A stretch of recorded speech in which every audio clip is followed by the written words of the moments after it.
Уинса біздің халық тамашасылар шылдыратып, кімге йорт музей, олма хейкәл астырға тіләк тәғімдерін еткірелер. Турайфырға шылдыратусыны ихлас күңден сәлемләйбіз, қайырлы ерте, хаумағыз.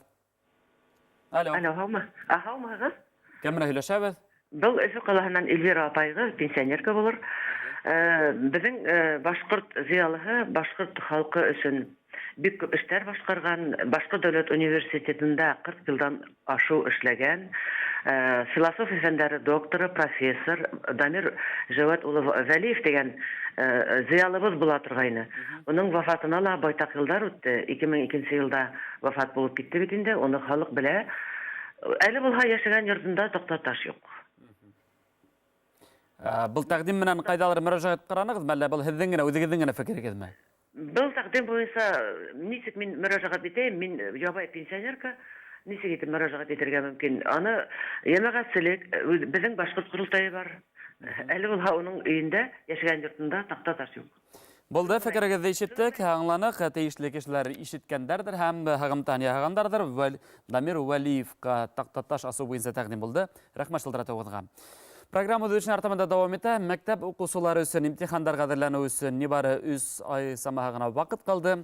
Мәктәпте яҡшы билдәләргә тамамларға теләгән һәр уҡыусы күптән үҙен әҙерләй башлағандыр. Шулай ҙа белгес кәңәшенә ҡолаҡ һалыу бик урынлы булыр. Бөгөн беҙ Турайфырға Башҡортостан Мәғариф министрлығының дәүләт аттестациялау бүлегенең әйҙәүсе белгесе, эксперт Юлия Хәсәнованы саҡырҙыҡ. Юлия Закирғыҙы, хәйерле иртә. Һаумыһығыҙ.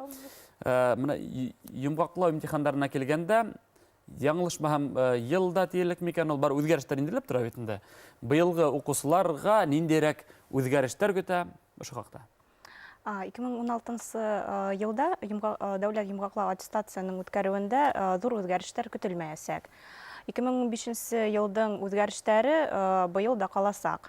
Ул йомғаҡлау инша яҙыуы, математиканы база һәм профиль кимәленә бүлеүе һәм сит телдәр буйынса һөйләү бүләге өҫтәүе. Былтырҙан башлап беҙҙең уҡыусыларыбыҙ математиканың база һәм профиль кимәлен тапшыра ала. Уларға шулай уҡ 2 кимәлен дә тапшырырға мөмкинселек бирелә. База кимәле уҡыусыларға аттестат алыуын мөмкинселек бирә һәм 5 балл шкалаһы буйынса баһалана. Һәм профиль кимәленең һөҙөмтәһе юғары уҡыу йортҡа ингәндә иҫәпкә алына. Сит телдәр буйынса берҙәм дәүләт имтихан үткәргәндә теләк буйынса уҡыусылар һөйләү бүлеген тапшыра ала. Ул бүлеккә максималь 20 балл бирелә. Әгәр дә уҡыусылар һөйләү бүлеген тапшырһалар, дөйөм балл телдән яуап биреү һәм стандарт имтихан балдарынан ҡушылып килеп сыға. Шулай 2006 йылда республикабыҙҙа видео күҙәтеүҙәр һәм баларҙы металл детектор аша ойошторасаҡ. Беҙҙең республикабыҙҙа видео детекторҙар бөтә мәктәптәрҙә ойошторасаҡ.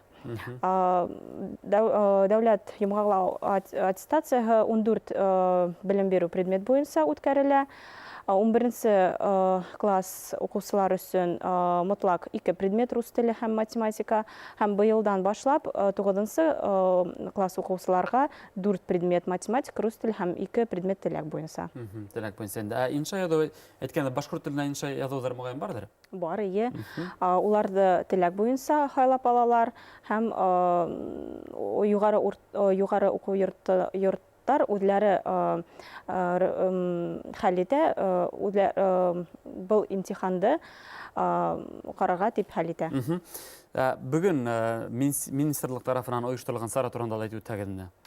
Бөгөн 3 февралдә беҙҙең уҡыусылар йомғаҡлау инша яҙалар.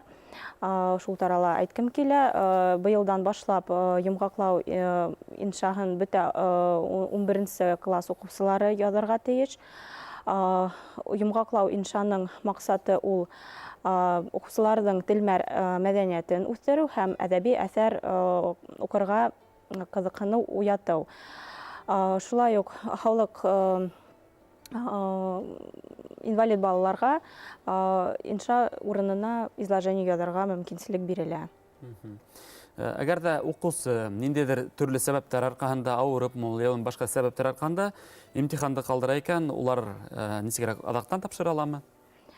Ие, әгәр дә укучылар бер мотлак имтихан буенча бер имтиханды тапшыра алмаһалар, резерв көнендә уны яңадан тапшырырга мөмкин. Әгәр дә 2 предмет буенча имтиханды тапшыра алмаһалар, кызганычка быел улар аттестат ала алмаячак.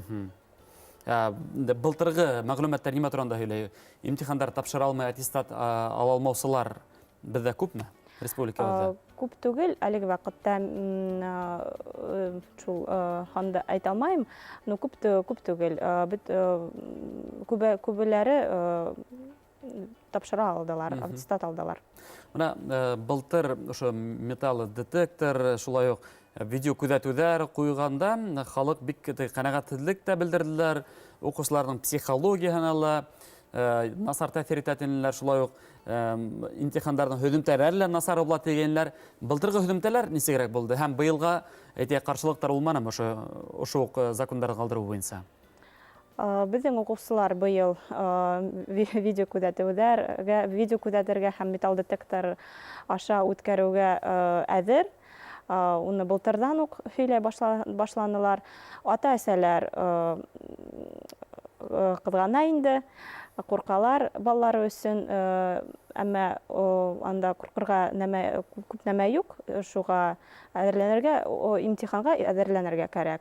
Әгәр дә укучылар, безнең укучылар йомгаклау иншага, имтиханнарга матур итеп әзерләп килһәләр, улар яхшы бал алып, зачет алып, матур итеп имтиханды бирә аларлар. Интернет селтәрендә ошо бездә һөйләшкән турында тулырак мәгълүмат кайдан, ниндәй сайттан алу мөмкинлеге бар? Безнең Башкортстан Республиканың Мәгариф министрлыгының сайтларында Рособорнадзор һәм бердәм дәүләт имтихандың рәсми порталында карарга була.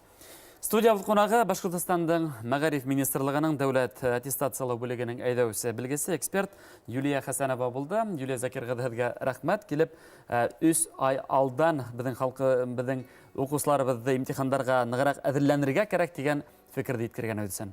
Уңышлы көн. Рәхмәт.